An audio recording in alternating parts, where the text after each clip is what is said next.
And now the plain truth. As you've seen on our show, the government at times tells you lies. The deception is historic and continuous. The government needs to be exposed because it cannot be trusted to expose itself. We live in exciting and fearful times. Most of you today are not afraid of big crime or big business or big labor. Rather, most of us are most afraid of big government. All right, folks, there is a lot going on right now. Decisions being made that are unprecedented and will have an overreaching impact on what it means to live in the United States of America. But whereas in the past, the time ends, the war is over, the rules go back to normal, is this time going to be different? There they examine the erosion of the rule of law and our rights, starting with the Bush administration and continuing on with the Obama administration. It's a detailed account of everything from torture, targeted killing, extraordinary rendition, warrantless wiretaps, an overall massive and unchecked surveillance state, indefinite detention, religious discrimination and profiling, and so on. You're seeing innocent Americans being wiretapped. You're seeing them put on, these kill lists, and you're seeing people being investigated for doing something as benign as taking pictures of buildings. Now, the changes include allowing agents to search a group or person proactively without having to make any records of it, allowing them to tail people more than once during a proactive assessment, searching people's trash to find a potential informant, attending up to 5 meetings of a group undercover, eliminating extra supervision of investigations of politicians or journalists if they are witnesses and not suspects, and eliminating any protections for low-profile blogs. You cannot, under the Patriot Act, even tell a judge under oath in a public courtroom that you received a warrant written by a federal agent. We are being monitored by what is called FBI's, quote, Nationwide Suspicious Activity Reporting Initiative. Oh boy, how Orwellian does that sound? It apparently contains 161,948,000 suspicious activity files on tens of thousands of Americans, including your employment history, financial documents, phone numbers, pictures, and any other information that the authorities can gather on you. Here comes the twist: on people who have not been charged with any crime. They are just considered suspicious. Not only can the FBI file these reports, but local police can. But not only can local police, your neighbor can turn you in. If your neighbor reports suspicious activity, then it goes in the file.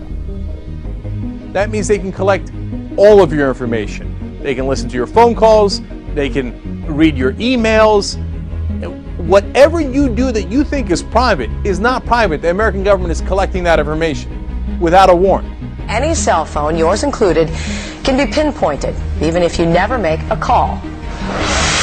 Consider your cell phone your own personal tracking device, like it or not.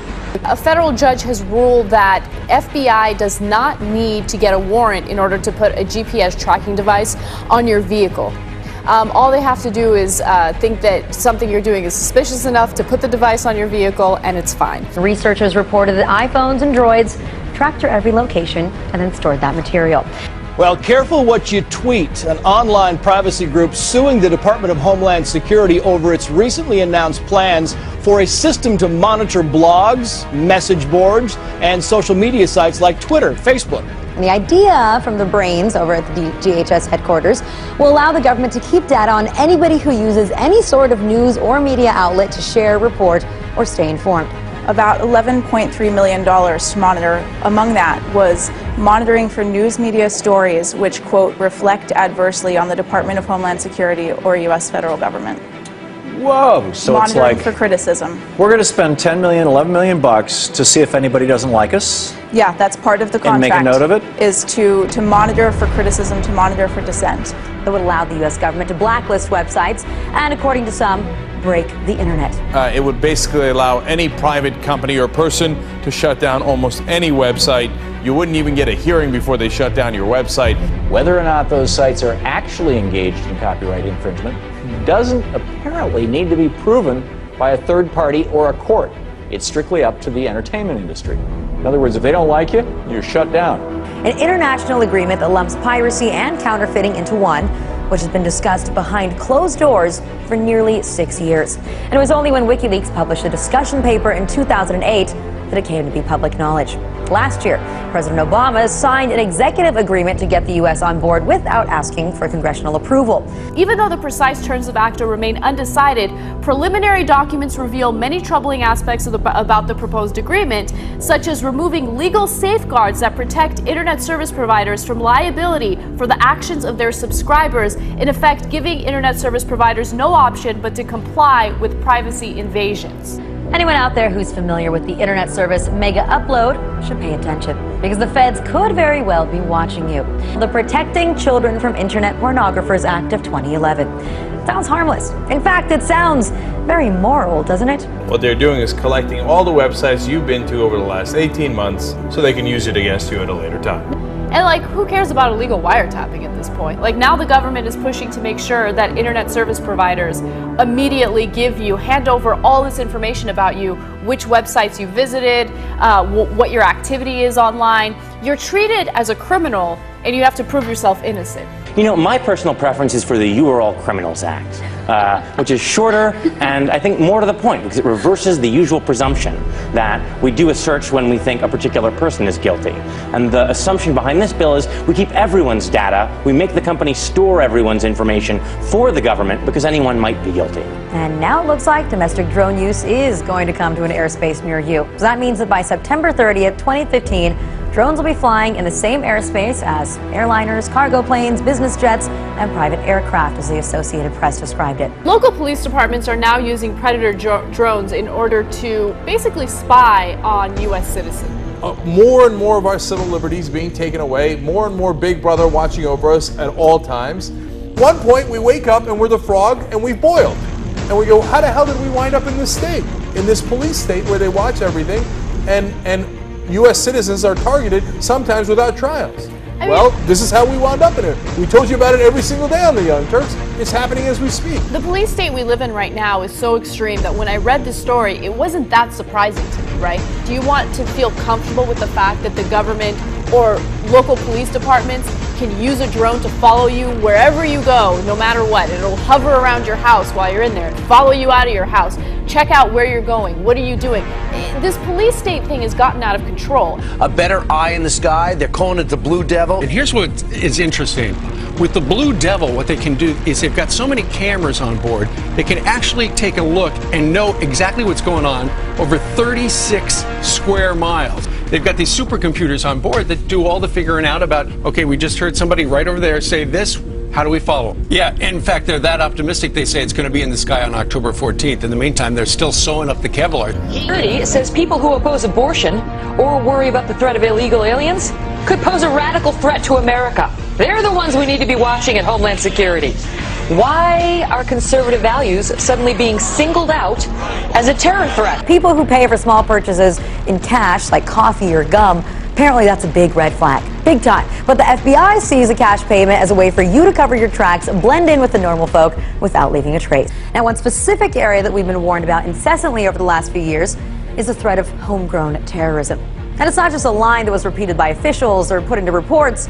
No, we saw the government act on it. We've seen one sting operation after another.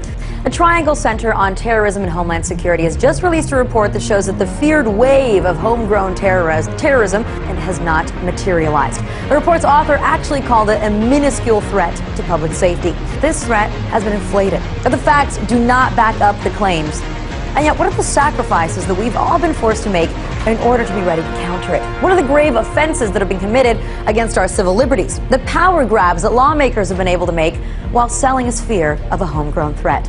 That includes Miranda rights being curtailed for domestic terror suspects. We now have an indefinite military detention provision codified into law through the NDAA that was just signed by the president on December 31st of last year. There's a bill that's been pushed by members of Congress to strip Americans of their citizenship if they're accused of being associated with terrorism. So, all that we can get from Panetta's answer here is that the evidence doesn't matter. Due process in a courtroom to prove that evidence doesn't matter. If the government calls you a terrorist, they can kill you, and the rest of us are just supposed to take their word for it. This is part of the problem. The dangers of this overly expansive global war on terror is that anything can now be deemed a battlefield by the administration. You know that NDAA the president signed on December 31st of last year? The one that codified indefinite military detention into law? Well, it's already being applied to legal rationale. But just so you know, it's already being used. But the thing that makes it critical here is that the U.S. government unilaterally, without any proof, without any due process at all, is actually pointing the finger and saying, you, my friend, are a terrorist. So the question then becomes, if they get to decide, what makes you question whether or not they can't decide that it's you, or it's me, or it's my neighbor, or my father, or my son? The federal government says it is taking steps to make the internet safer. This week, the Obama administration pressed ahead with plans to create an internet identification system for Americans. Now you're telling us that the government is going to compile this information from passports and from state driver's licenses and put it in a national database. Once you've created a system like that for that purpose, what other purposes might you put it to? Controlling access to health care? Controlling access to housing? How about gun control? Well, you create this system for one purpose, it can be used for just about anything. And you might see kiosks at every government building. It might be that on handheld devices, law enforcement officers would look you up in the National ID database to see if you're entitled to be in the country, or to see if you have tax obligations you haven't paid yet. What if you're in a dispute with the government? If you get crossways with the government, you could be de-identified. A national biometric ID card is at the center of a new bipartisan immigration plan. Sounds like something out of the future. Now, the nationalized ID that's being proposed, which includes retinal scans for Americans, fingerprints, vein mapping, and facial mapping, why don't we just brand all the babies at birth? The government taking a big new step, looking to build a huge database of people's physical characteristics. The FBI is taking on $1 billion project to gather fingerprints, palm patterns, even digital pictures of faces. Eventually, it could expand to include iris patterns, face shape patterns, scars, even information about how you walk and talk. F.A.S.T stands for Future Attribute Screening Technology. Future attributes. Not the attributes you have now, the attributes you're gonna have and will be punished for later. So this is straight out of Minority Report. Thank God, though, because we didn't have enough of a police state. Best to try to figure out crimes before they happen and punish people for it. And this sounds like something that can't happen, but it can. It's incredibly real. It will monitor, among other things, body movements, voice pitch changes. It'll also look at eye movements, body heat changes, and breathing patterns. And they're going to use all this information to try to predict whether or not you're going to commit a crime in the future, okay? So watch out how you move your eyes, and if you're breathing too hard, it might cause you a problem. Do you want somebody with a bomb walking into a football stadium or an airport? Yeah, that's their reasoning for everything. That's their reasoning for taking all of our civil liberties away. I'm not buying it. Okay, they fearmonger, they use fear as a way to sell this bullshit. This is thought police. This is out of 1984. You can't think a certain way, because if you think a certain way, they're gonna predict that you might do a crime in the future. It's unbearable. We gotta stop this kind of stuff. Since 2001, the federal government has spent $34 billion on militarizing our local police enforcement. Recently, they talked about the school to prison pipeline. I mean, people getting arrested for leaving class? You're kidding me? You get arrested for being absent. You get arrested for spraying perfume on yourself. You get arrested for cussing at other students. If you don't get arrested and if you don't get sent to a juvenile detention center, you most certainly get a fine. In 2010, the police gave 300,000 Class C misdemeanors to children as young as 6 in the state of Texas. They do have police departments inside the schools. Why? Because the 6-year-olds are about to riot? No, because they make money off of it. And one other terrible part of this is that it makes our kids into robots. You know, don't question authority, don't do anything wrong, you do something even slightly out of step with what a teacher wants, that's it. You're committing a misdemeanor, you'll be fined. Let's say it is a poor family and they do not have the money necessary to pay this fine. What happens is they put the fine on hold until the student is 17 years old. And then when the student is 17, they throw them in jail. Oh, for Christ's sake, man. Just when you thought it couldn't get any worse, right? So, what are we doing, man? We're locking up half the country. So private prisons, they're like businesses. Of course they want to, make as much money as possible. But think about how that affects you as, as a citizen of the United States, okay? They're looking to put people away for minor offenses, okay, for anything. That's why this war on drugs continues. It's because it's big business for these private jails, for these private prisons. So who knows what's next? Now all of a sudden you videotape a police officer and they're thinking about putting you away in jail. And this is how we become a police state, where we privatize our prisons and then they buy our politicians and they have the motivation to arrest us all. We are by far and away the country that imprisons the greatest percentage of our population. It gives the military the power to indefinitely detain American citizens, even those captured here in the United States, suspected, just suspected, not convicted, of some sort of involvement or affiliation with terrorism. So no trial, prison based solely on suspicion. All without a court hearing or a trial. The government may be preparing for some sort of martial law. How alien would that be to see troops with rifles and helmets marching in our streets? New questions tonight about an Army combat brigade being trained to deal with civil disturbances in the United States. All in the name of the war on terror. In the past, the wars ended, or the enemy ceased being an enemy. Now we have a different dynamic. Now we have this global war on terror that seems to always be expanding, and we're fighting something like terrorism that you can't necessarily get rid of, you can't eradicate it. So do you think that we're in some kind of danger where we won't be able to end it and go back to where we used to be?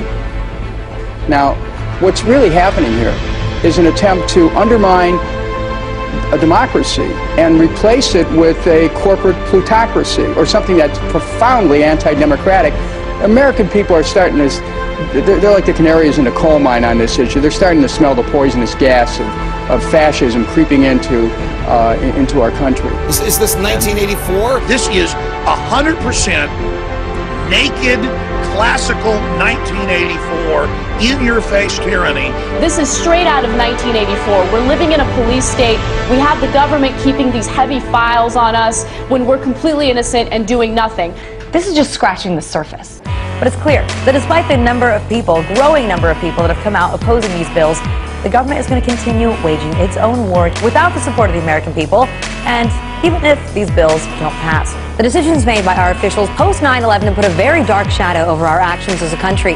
But here's where I start to get a little bit frustrated. It's where the mainstream media that's supposed to be the government watchdog once again just starts reporting on these stories as if it's just any old conversation, and they forget about some of the darker practices that are still carried out the rest of the time. The mainstream media should realize, above all, that we have certain laws and standards for a reason in this country. So the politicians don't think that none of us are paying attention when our Constitution and our values are completely trampled on. But they'd like to pretend like it's just a simple tit for tat between Obama and the contenders trying to take his seat. He said, she said. Instead of he's wrong, all of you need to step back from the post 9/11 world of fear and paranoia that allows for the laws to be stretched and bent and decimated. And all of you need to come back to reality. This battle is just getting started. We are no longer that generation that doesn't care. We are no longer that generation that's prepared to sit back and take whatever they give us. We are now the generation at the heart of the fight back. We are now the generation that will stand with everyone who's fighting back. We hope you'll show solidarity with us and send a strong message to this government that they can't throw their cuts at us. We're going to stand up and we're going to fight back.